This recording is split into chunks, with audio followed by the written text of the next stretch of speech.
சத்தியம் பண்ணு.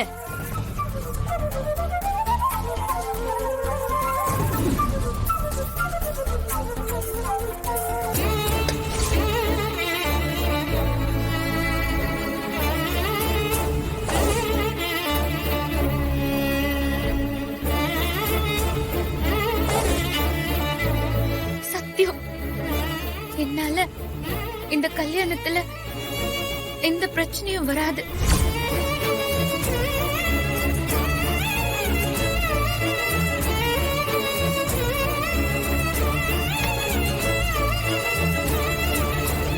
நீ பண்ண சத்தியத்தை காப்பாத்துவன்னு நான் நம்புறேன்.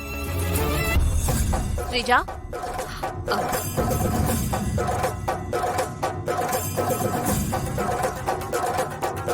அதானே பிளான் பண்ணி தான் பண்றாங்க.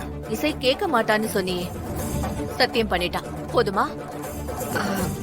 பார்த்தேன் அத்த, என் மனசுக்குள்ள ஒரு டவுட் இருந்துச்சு. அதான் இப்ப டவுட் கிளியர் ஆயிடுச்சுல? அதான் சத்தியம் பண்ணிட்டால, அத காப்பாத்துவான்னு நினைக்கிறேன்.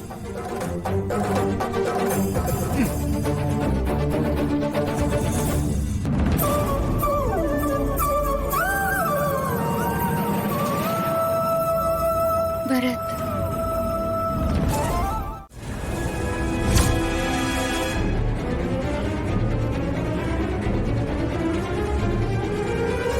இவங்க என்ன சொன்னாங்கன்னு கேட்டியா?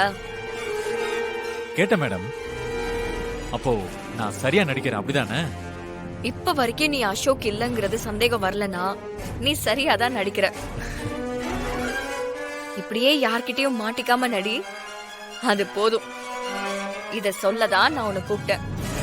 நீ கிளம்பலாம். ஓகே மேடம், நான் வரேன். ஐயோ, எனக்கு தலையே வெடிச்சிரும் போல இருக்கே. அக்கா, என்னாச்சு? ஏய் ஸ்ரீஜா, நீ பேசுறத பார்த்தா இப்ப வந்தது ஏன் உண்மையான அண்ணன் பையன் இல்லையா? அப்ப என் அண்ணன் பையன் அதெல்லாம் இருக்க வேண்டிய இடத்துல பத்திரமா இருக்காரு. ஐயோ, நீ என்ன சொல்ற ஸ்ரீஜா? அசோக்க நான் தூக்கிட்டேன். தூக்கிட்டியா? எதுக்கு அசோக்க கடத்தின?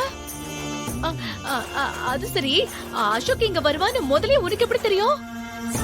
ஐயோ, எனக்கு ஒண்ணுமே புரியலையே.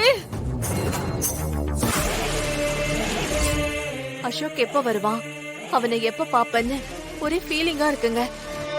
சுபத்ரா, அவன் ஃப்ளைட் ஏறிட்டான். எப்படியும் நாளைக்கு அவன் நம்ம கிட்ட வந்துருவான். இந்த முறை நான் அவனை என் பக்கத்திலேயே வச்சு பாத்துக்க போறேன்.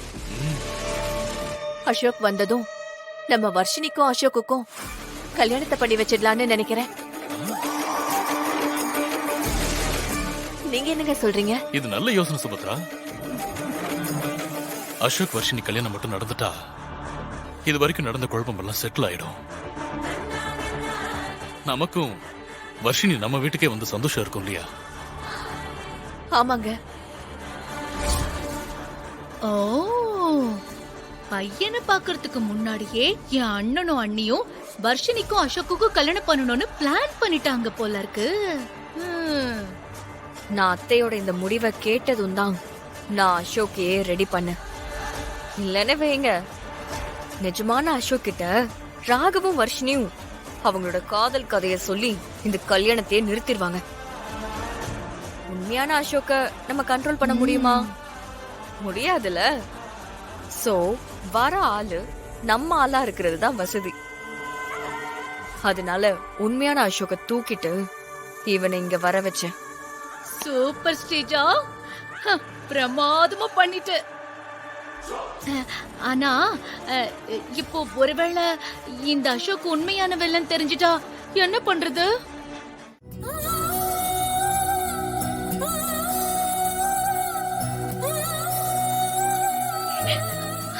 அம்மா, இதே கோயிலுக்கு நானும் ராகவும் பல தடவை வந்திருக்கோம். எங்க வாழ்க்கைய பத்தி நிறைய பிளான் பண்ணிருக்கோம்.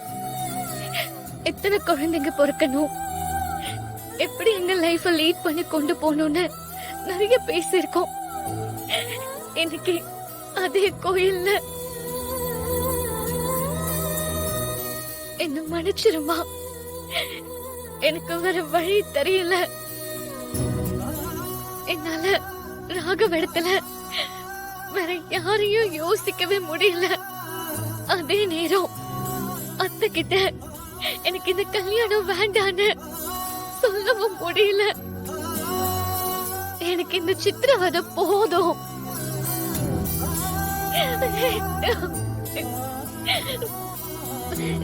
நான் என் வாழ்க்கைய முடிச்சுக்கலான்னு முடிவு பண்ணிட்டேன். பிரியா என்னாச்சு பிரியா? வர்ஷினி இப்ப எப்படி இருக்கா? அவள நீ பாத்தியா? அவ இப்ப எங்க இருக்கா? உன்கிட்ட பேசினால அவ? அக்கா, டாக்டர் உள்ள அக்காக்கு ட்ரீட்மெண்ட் கொடுத்துட்டு இருக்காங்க அக்கா. வர்ஷினியை நான் ரொம்ப தைரியமான பொண்ணுன்னு நினைச்சேன். என்னதான் லைஃப்ல ஒரு பிரச்சனை இருந்தாலும் அதுக்குன்னு இப்படி பண்ணலாமா? பொறுமையா இரு விஷால், ஒரு நிமிஷம் இரு. முதல்ல என்ன நடந்ததுன்னு வர்ஷினி கிட்ட நம்ம கேப்போம். அதுவரை நம்மளா எதுவும் பேசிக்க வேண்டாமே.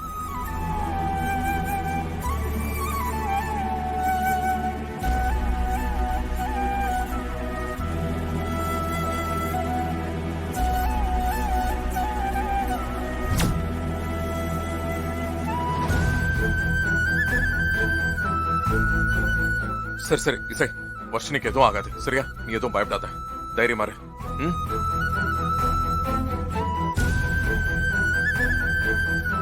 மேடம், இனிமே ஒண்ணு இல்ல.